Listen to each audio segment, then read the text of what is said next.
hadis-i şeriflerinde hayrukum men teallemel Kur'an ve allemehu. Sizin en hayırlınız Kur'an'ı öğrenen ve öğretendir. Allah sebep olanlardan razı olsun. Gerçekten yaz Kur'an kurslarımız çok güzel geçti. Hocalarımızdan, velilerimizden, öğrencilerimizden Allah razı olsun. Bu çocuklar bugünün küçükleri, yarının büyükleri. Yarın bu camiye, bu camilere, bu Kur'an kurslarına, bu okunan ezan-ı Muhammediyelere sahip çıkacak bunlardır. Biz ecdattan bu mukaddes toprakları emanet aldık. O emaneti de gelen nesle en güzel şekilde emanet etmek hepimizin boynunun borcudur. Kim Kur'an'ı okursa, okuduğunu anlarsa, onun dünyası da cennet olur, ahireti de cennet olur. Kendisine, ailesine, ülkesine, milletine, dinine, diyanetine hayırlı bir nesil yetiştirmek hepimizin boynunun borcudur. Onun için bu öğrencileri camilerde topladık. Belki bu program bitiyor ama aslında bizim programlarımız devam ediyor. Anneler, babalar olarak, hocalarımız olarak bizim görevimiz, bunlara karşı vazifelerimiz var. Sorumluluklarımız var. Ondan dolayı ayet-i kerimede Cenab-ı Rabbül Alemin Hazretleri bizlere şu şekilde bir hatırlatmada bulunuyor. Ey iman edenler, kendinizi ve ehlinizi yakıtı insanlar ve taşlar olan cehennem ateşinden koruyun. Bu çocuklara iyi sahip çıkarsak o zaman dünyamız da cennet olur, ahiretimiz de cennet olur. Bu çocuklar Allah'ın bize bir emanetidir. Bu emanete karşı olan sorumluluğumuzu, vazifemizi unutmayalım. Hadis-i şerifte Hazreti Peygamber aleyhissalatü vesselam şöyle buyuruyor. Ya öğrenen ol, ya öğreten ol, ya bunları dinleyen ol, ya bunları seven ol, aman ha aman beşincisi olma, helak olursun. Yani bunları dinlemesen, bunlara sahip çıkmasan helak olursun diye Hazreti Peygamber bizi uyarıyor. Uydum derse o şeytana, Mevla'ya kul olamadım, akıtmadım gözden yaşı, koymadım secdeye başı, akıtmadım gözden yaşı, koymadım secdeye başı.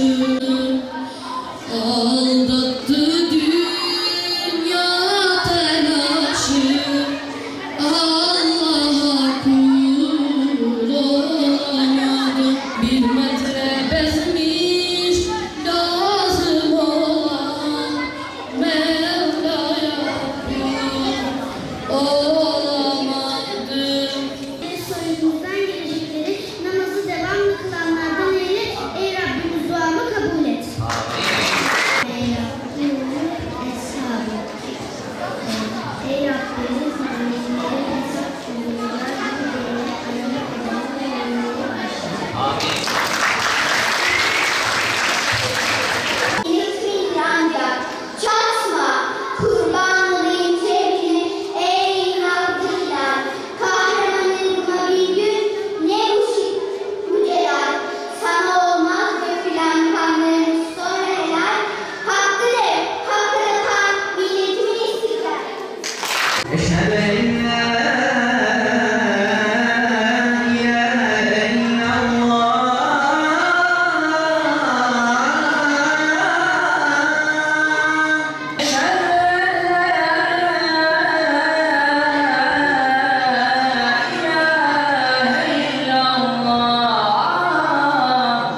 vatanımıza, milletimize, memleketimize hayırlı evlatlar olmayı nasip eylesin.